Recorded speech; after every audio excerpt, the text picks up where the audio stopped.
Good afternoon. Today's topic is about the Omega Imbalance, which is a very interesting topic and is highly debated and discussed in public and private media. My name is Rami. I have made a couple of YouTubes before and I continue to make them. I do have a medical degree and a master's of science in nutrition. I have been teaching anatomy, physiology, and also nutrition classes at both secondary schools and colleges, universities in Canada, as well as I taught in the United States at a variety of colleges and universities. I ask you, please, as you listen to this YouTube, to first and foremost understand that this is made for information, for knowledge, and is not given as as a strict advice. Please consult with your own health care provider, be it a medical doctor or a nutritionist or a counselor. For further questions, you can also uh, uh, send me a question on YouTube, or if you would please share, like, comment, and subscribe to my YouTube page so I can make this grow and make it more public and more available to help others share my knowledge for all. Thank you, and I will start the next slide. So, what about the omega imbalance? Before I give you the definition stated in the National Institute of Health, the omega imbalance refers to a dietary ratio of high omega 6 to omega 3, as it's seen in in image here. In the past, our balance between omega 6 to omega 3 was about 1 to 1 or 2 to 1, probably 4 to 1, the most. Now the balance of omega 6 to omega 3 can go up to 20 to 1, meaning every 20 unit of omega 6 you get 1 unit of omega 3. This has been very, very critical and causing many problems for our health, and I will explain to you why. So, in this speech, I will talk about fatty acids briefly. Obviously, this is made for lay people, but I have a nutrition and other biochemistry background, and I definitely have to start up with show you what fatty acids are. They are found in cell membrane, part of what we call them the fat or the lipid layers, and other places in the body. They can also be stored for our use for energy, and the fatty acids are divided into a variety of groups based on their saturation, or whether or not we have a single bond or double bond in the structure. I don't expect you to be a chemistry major. I will try to simplify it. So the saturated fat are the stick, or basically they look like a line. They don't have any double bond and they appear to be solid in room temperature. Example, animal fats such as butter, and ghee. The polyunsaturated fats, basically they do have one or more double bond. If they are one double bond, they're called mono, from Latin, which is one, and they are mostly found in olive and avocado and other nuts and seeds. I'll talk about it later. However, while they are good for us, they are not bad for us. We do not require them in diet per se. They are regarded as functional food because they are heart friendly. What we are gonna cover in this speech is the omega 6 and the omega 3, which have multiple double bond, and additionally, those fatty acids, do not cannot be made in the body. We cannot synthesize them. They have to be synthesized they have to be consumed in food, and as it shows here, and I'll explain as we go. So those are the essential fatty acids that I will talk about. We cannot make them in the body. The one thing that I would like to stress out as I go in my speech are the trans fats. The trans fats are often called heart stick publicly. They are modified. So this is oleic acid found in basically olive oil, which is good fatty acid, although we don't necessarily require it in diet. We can make it. But what happened in industry, they twist, they break the direction or the angle, they make it into stick, and they convert it into trans fat so that olive oil becomes, or that whatever oil you have becomes solid in room temperature. And it's being used because they are cheap, they are found in commercial foods and basically junk, aka processed food. They have very detrimental effect for our health, and it's highly recommended to restrict their intake to no more than 2 gram per day. So basically, the total intake of trans fatty acids, man-made trans fatty acids, should not exceed 2 to 2.2 gram per day. This is not found in nutrition books in general, so I'm giving you the number for your own advice. So I would restrict these foods as much as possible. One more thing before I move to the next slide. The omegas basically having double bond or single bond. Allow me to go back to that slide one more time. They're having the multiple bond allow the fat to be liquid in room temperature. So basically the oil liquid. Now obviously the fish and is not liquid, but the fish oil is liquid in room temperature. So having the double bond in the fatty acids explain why it's oil, it's liquid, while saturated fat are not. In trans fat, they are solid in room temperature, but they are, surprise, not saturated. They do have bond. So they're really, really twisted type of fat, man-made and man-altered type of fat. Why do we need omega 3 and omega 6? Obviously, omega 3 and omega 6 cannot be synthesized in the liver, must be obtained from food. They have variety of effect on including inflammation, blood pressure, important for keeping blood pressure, keeping our blood at the proper thinning or coagulation, for our retina, vision, for reproductive system. They are highly found in the testes, growth, babies, very abundant in the brain, and also important in mood control, notably depression. Heart disease, which is debatable, but I will talk about it as I go. Regulating triglyceride, I will talk about it as I go, may have an effect on preventing or depending on what type of fat, autoimmune disease and allergic diseases such as lupus, rheumatoid arthritis, and asthma, and they even have linked to cancer risk. So we must have these fat and we must have them in balance. And this slide shows you their effect on cardiovascular health, on baby growth, on vision, and on the heart. And I promise I will give you a website and a link to these effect. So this is, I call it the full picture. It's a little bit complex. I'll try to simplify it for you as much as I can. The omega-6 pathways includes mainly the linoleic acid or LA.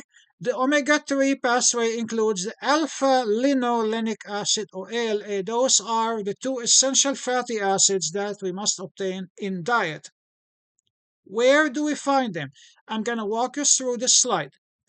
We find omega-6 in most commercial oils, such as vegetable oil, sunflower oil, soy oil, mazola, etc. You know, also in commercial eggs, meat, and dairy. Where do we find alpha linolenic acid? We found it more in certain nuts and seeds, notably flax, chia, walnuts, in green leaf, dark green leaf. And soy also can be found in eggs if the chicken is pasture raised or given proper diet with and let basically eat outside.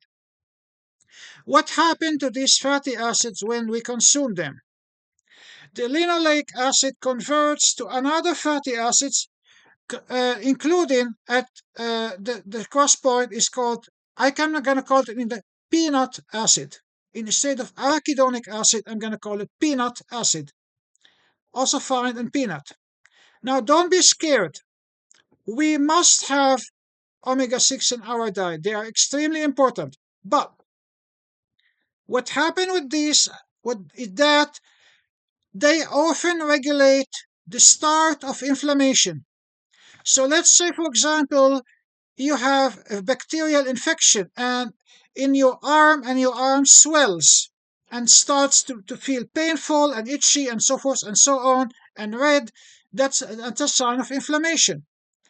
When we start inflammation, we are activating what we call the omega 6 pathway. So they convert to chemical commonly known as hormones. But inflammation cannot go on. Eventually have to come to an end, and here comes the rule of omega 3. So omega 3 work in concert with omega 6 but on opposite direction. The alpha linoleic acid, linolenic acid, converts to the long chained ones, which are notably the EPA and the DHA. Lucky for you, didn't have to know their name in full. I'm not going to say it to you, you don't have to memorize it. The EPA is mainly the fatty acid that converts to anti-inflammatory prostaglandin, which terminates or puts the brake on inflammation. So that's what that infection that you have in your arm or your leg or in your abdomen or wherever will have to end. And chemically, there is a presence of imbalance between the red ones and the green ones here. We can also have notice that omega 6 can also help to be anti-inflammatory, but are mostly pro-inflammatory. Okay. Another fact I want to tell you about these pathways, they affect the same enzyme, so they compete. So when you have a high omega 6 intake, unless you balance it with omega 3, you flip the balance and you have more inflammation, and you can't control inflammation as well. Additionally, hormonal regulations plays a role, notably the hormones norepinephrine and cortisol. And while norepinephrine and the sympathetic nervous system initiates inflammation, cortisol terminates inflammation, acts as anti-inflammatory. We must have adequate adrenal function in order to terminate inflammation, otherwise we'll end up in a condition called cortisol resistance. And I believe I did a YouTube about cortisol, and I will make more about this highly complex hormone. The mid slides, which you don't necessarily need to know unless interested, shows you what minerals and vitamins are involved. Well, I would say it's important. So you have to have adequate magnesium, zinc, vitamin C, vitamin B6, and niacin or vitamin B3. You also have to have another vitamin, which is biotin. Other vitamins and minerals are involved in chemical reactions, and this is the name of the enzyme that regulates the conversion. It's called COX-1 and COX-2. The drug aspirin, you all heard of aspirin, suppress the inflammatory enzyme COX-2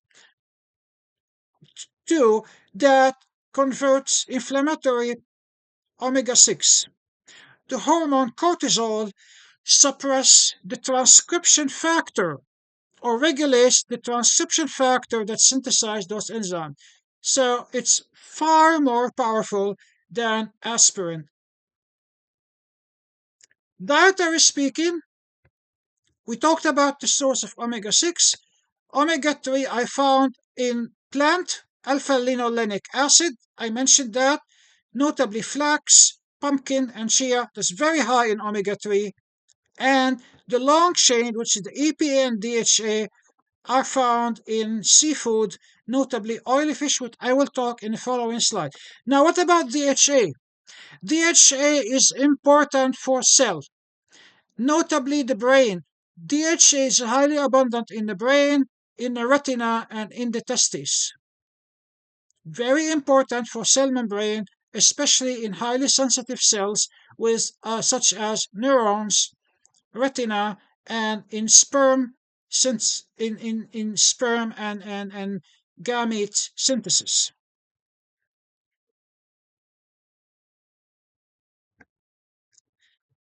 Here's another list. It's basically a repeat.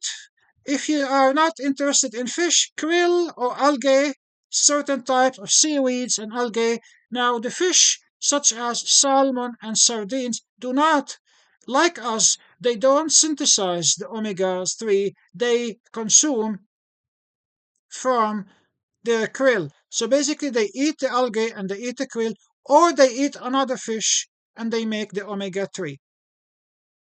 These are the main common source of omega 6. So they cannot be made in the body.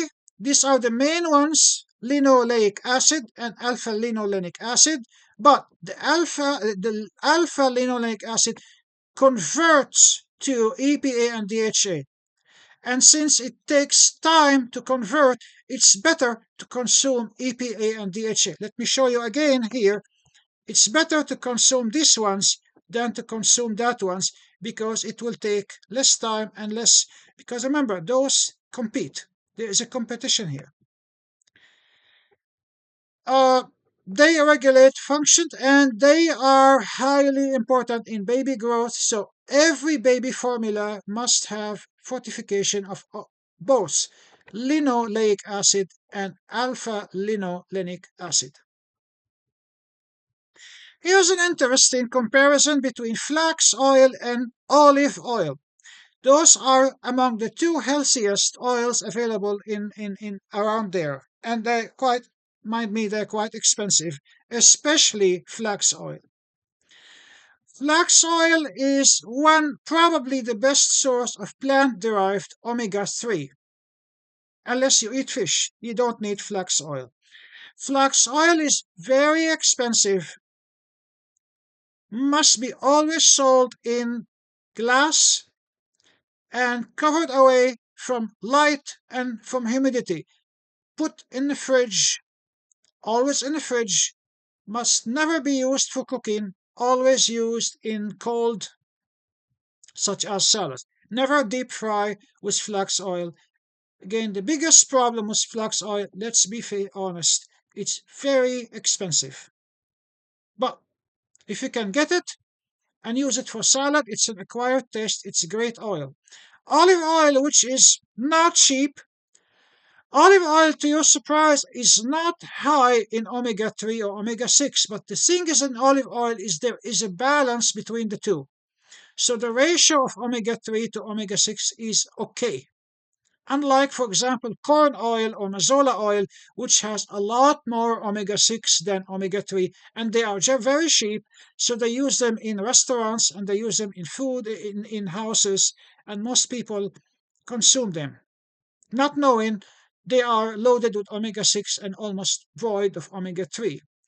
What makes olive oil unique is its phytochemical. It is very high in certain phytochemicals, so basically it is regarded as functional food.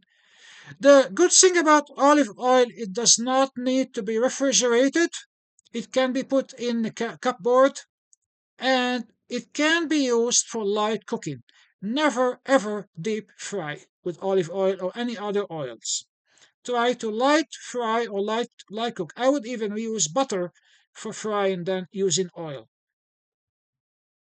because frying can damage the bond in uh, the unsaturated fat and can cause problems. Talking about deep frying, the oily fish, the highest source of omega 3 fatty acid. namely APA and DHA, are fish, and notably the ones are salmon, sardines, mackerel, anchovies, and herrings, and they are commonly named as smash. So take the first letter of each fish, link it together, you have the word smash. Trout is similar to salmon, so I would put trout next to the salmon. Which one is better? It depends on you. Which one is safest? The smaller, the safest. So I would say the sardines and the anchovies are safer than the salmon. Surprise. Because they are less likely to harbor contain mercury. Although salmon, if it's wild caught, it's okay, but would never ever use wild caught salmon for sushi. Must be cooked thoroughly. Farm raised salmon is not very good because the salmon is not fed properly and might not be giving you the proper omegas. And most restaurants and stores sell farm raised salmon. So look for wild caught salmon. Almost all sardines, all anchovies, and all herrings are wild caught.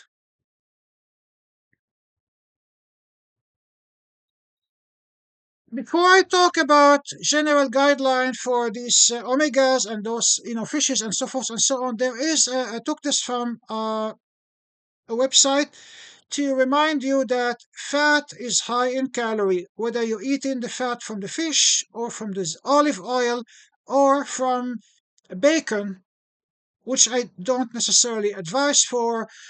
It's still 9 calories or 9 kilocalories per gram. So what do? The government guideline and the general guideline, 30% of calories in our daily must be obtained from fat. Out of the 30% of this calorie, one third of it maximum should be from saturated fat, and I'll explain to you as I go.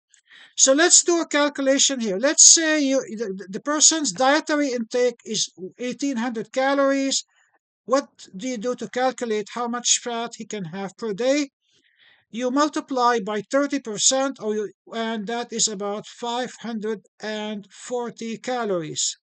Now, the 540 calories you divide by 9 because every gram of fat gives you 9, so that gives you 60 grams of fat.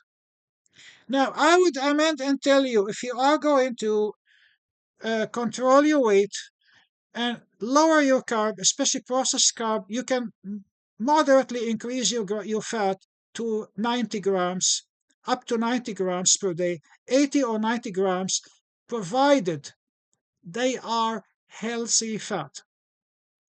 And remember, the portion of the fat is the finger of your, or the thumb of your, you are allowed 7 portions per day. 7 portions. You can go to one of my YouTubes. I made a YouTube, I believe the first one, about portions.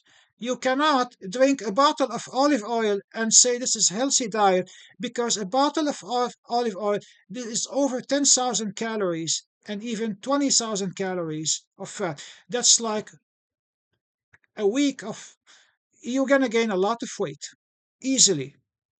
So you don't offset the benefit of fat by consuming too much of it.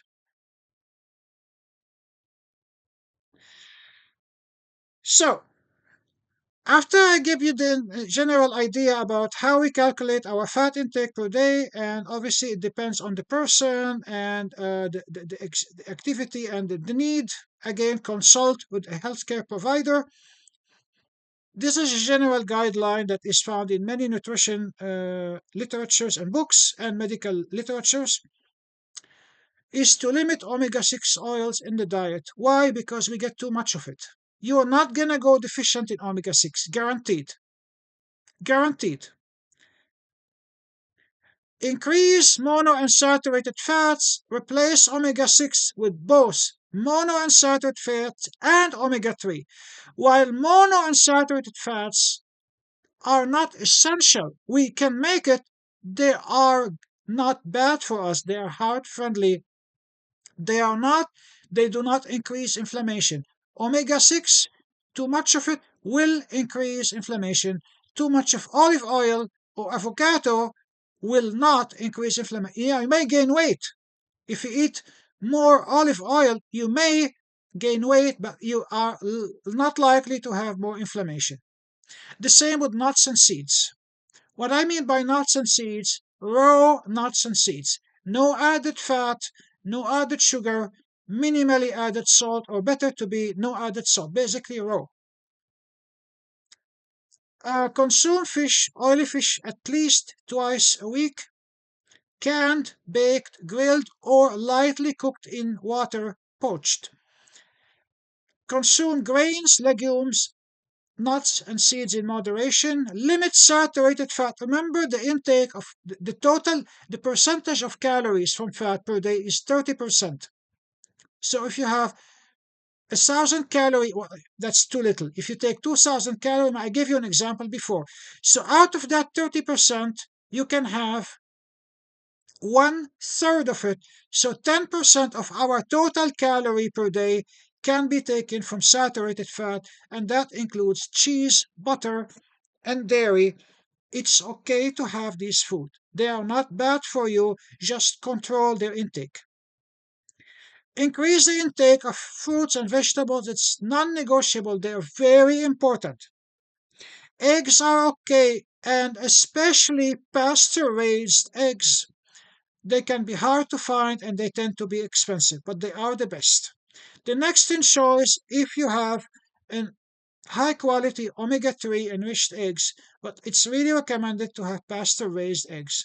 The other ones, free run and free range, are debated and it's a gray area. I don't have the time to talk about it, but they can be okay.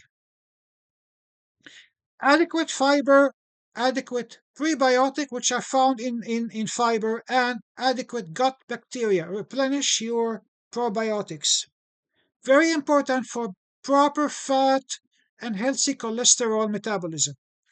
Restrict trans fats to no more than 2 grams per day. Very little. Restrict processed meats.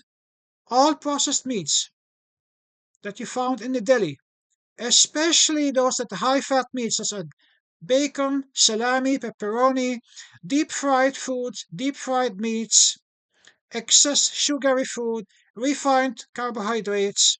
Do not use margarine. Use butter, naturally made butter instead of margarine. Ghee is okay, also in moderation. Eliminate smoking and illicit drugs because they can harm your metabolism. And limit alcohol to 1 glass of red wine with food, and only if you are used to it, your culture, and you tolerate it. Don't start drinking because I said alcohol, a little bit of alcohol may be potentially beneficial, and it's now even being debated. Always with food.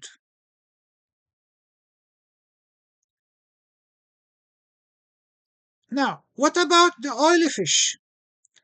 The oily fish comes very high in they're not only nutritious, they are considered as functional food. Oily fish are among the best source of complete omega-3 fatty acids because they are quite high in EPA and DHA, the long-chained omega fatty acids, which we don't find in plants. You don't find EPA and DHA in walnut, you don't find it in flax, and you don't find it in omega-3 eggs. Now, if you are vegan, you can try certain algae or seaweeds that are must be you must be read the ingredients. So certain seaweeds and certain especially in Okinawa, like Okinawa in Japan, they're known as one of the blue zones. They have a high percentage of centenarians. They eat a lot of these, not only oily fish, but they also algae and others. And sea krill can also be a source of omega-3, and they are the major food for the sardines. So the sardines and the anchovies get their omega-3 from the algae and the krill. If you are allergic to the fish, too bad, you can't eat it. If you have gout, it's highly recommended that you consult your healthcare provider. It's often recommended to limit the intake of many high purine fish. They're very healthy, but they can trigger gout attack. Canned fish are okay, especially the ones that come with bone and skin. The bone will give you calcium, and oily fish are high in vitamin D, natural vitamin D, so you get more calcium in a canned sardines or anchovies than you get in a glass of milk. The skin of the fatty fish is also high in omega 3. Unlike animal bird and animal skin like pork and chicken, which is not good, fish or oily fish skin is okay to consume. Salt is a big problem in canned fish, especially anchovies. So the ones that they use for pizza are not considered really healthy. They're extremely salty. There are certain canned anchovies that are lower in salt. Basically, watch out the salt. Always rinse the fish. Rinse it. Dump the excess water or excess oil. Best to consume in water and olive oil. Rinse the oil, and if it's not olive oil, definitely rinse the oil and add your own. I would avoid tomato paste because it can trigger heartburn. Don't ever deep fry the fish. Don't deep fry it. Well, if it's not canned, you can bake it, grilled, or even lightly cooked in water. Those fish are not considered oily fish: tuna, tilapia, bell perch, red snapper, and if you speak Arabic, Sultan Ibrahim, which is commonly used in the Levant, in Syria and Lebanon. It's not an oily fish. Yes, it tastes great, but it's not an oily fish. It's good for you. It's high in protein.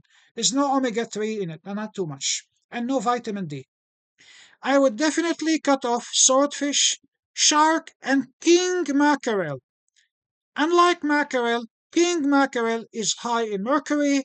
Swordfish and shark and other big, large fishes are likely to harbor mercury a lot more. The bigger the fish, the more likely to harbor mercuries. If the person is conceiving, a lady who is conceiving, must consult with her doctor regarding fish consumption because there are restrictions for them.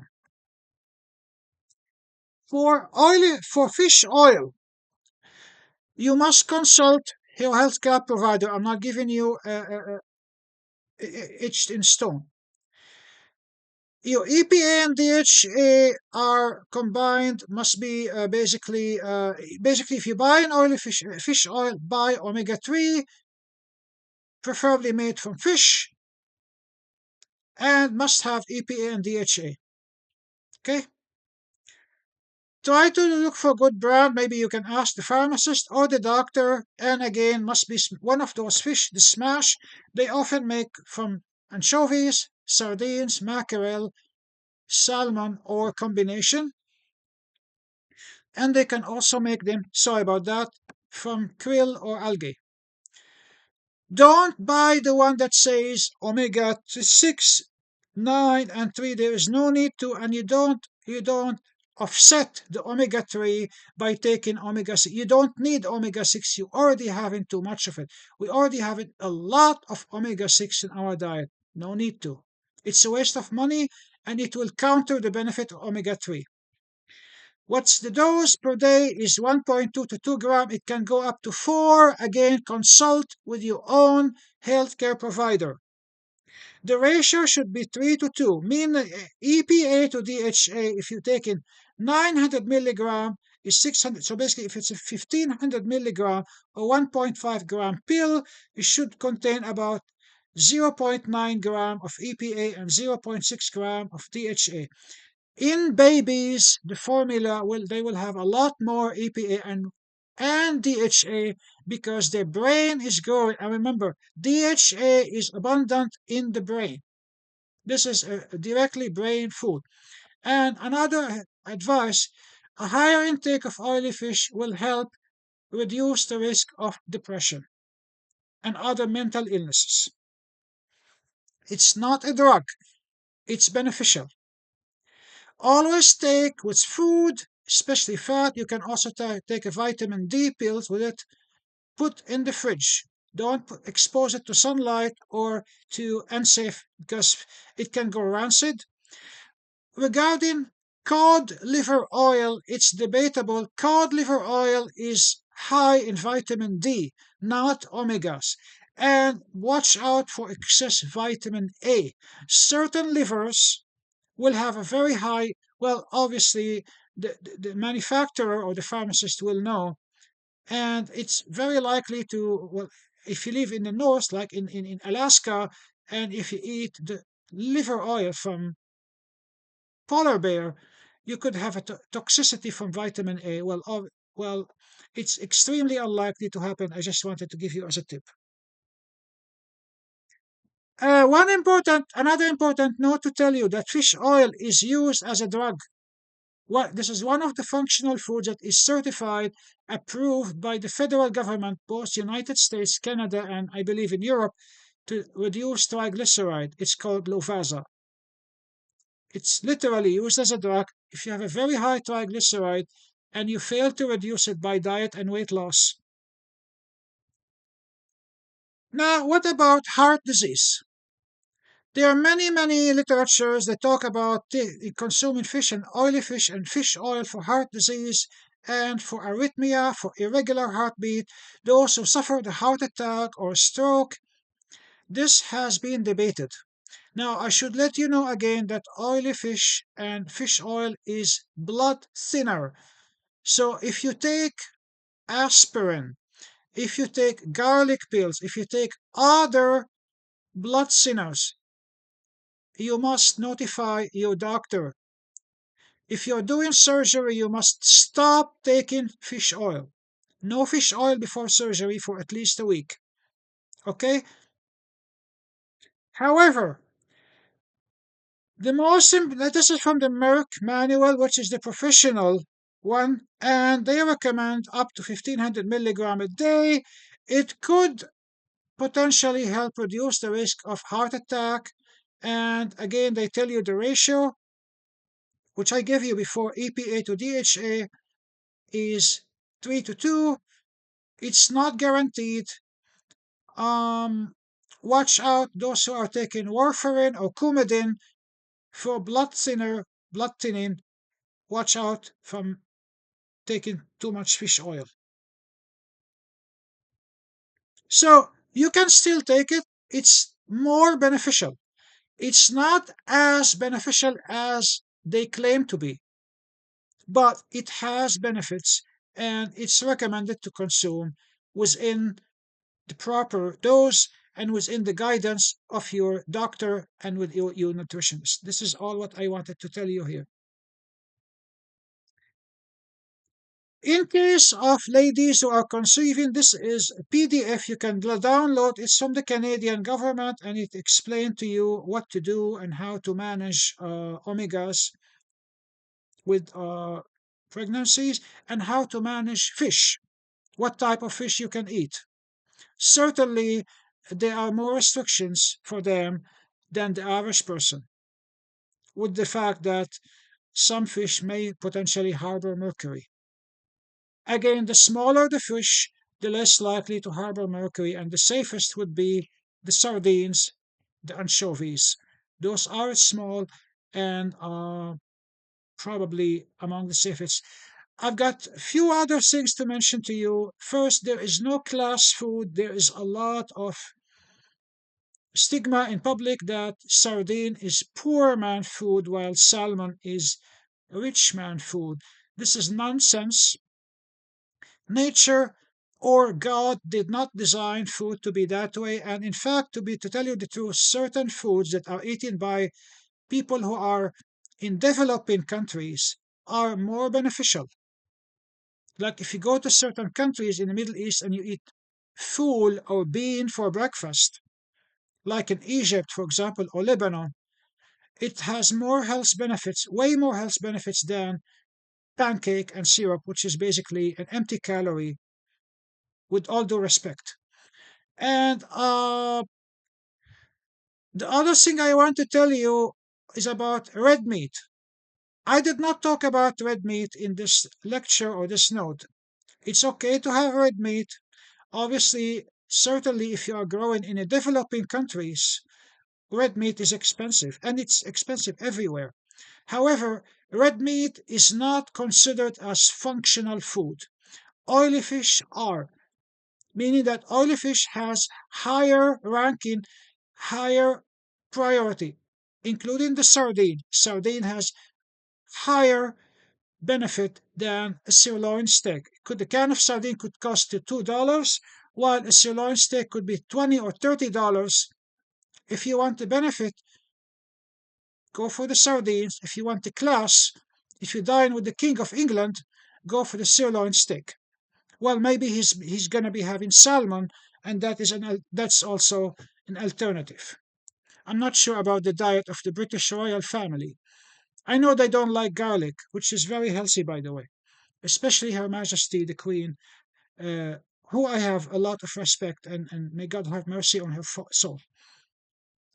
Um, I t- uh, I believe I tried to cover a lot of information here. And again, before I end, I am going to give you two books to browse through if you have access to them. It tells you how the story of fat evolved.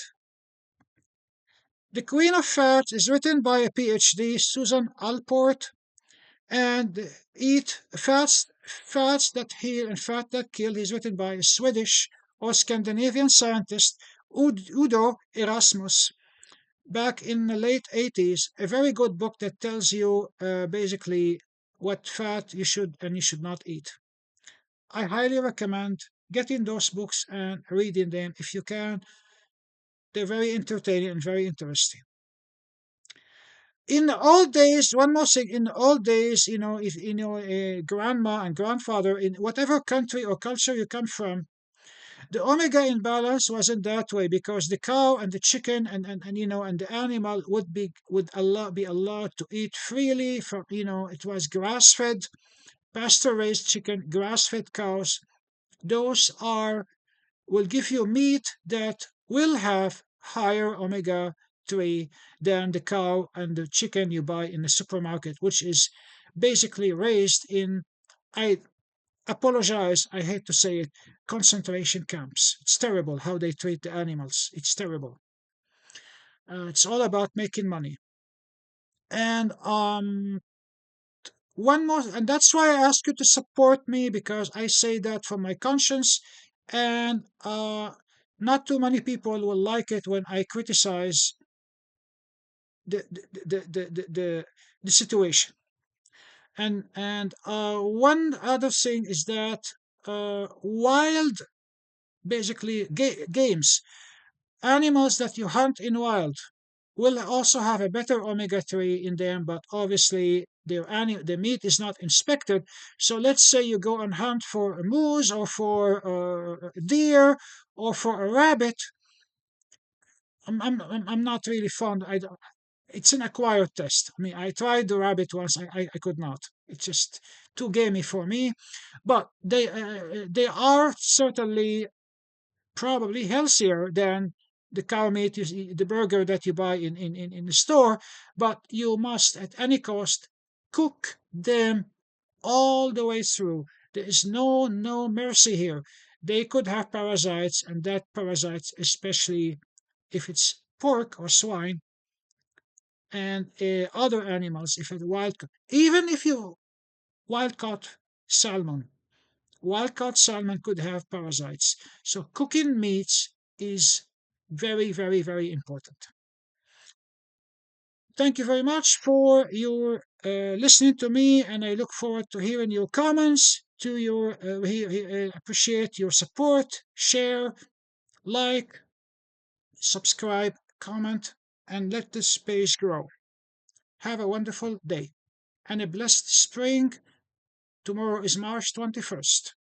Happy Spring Day.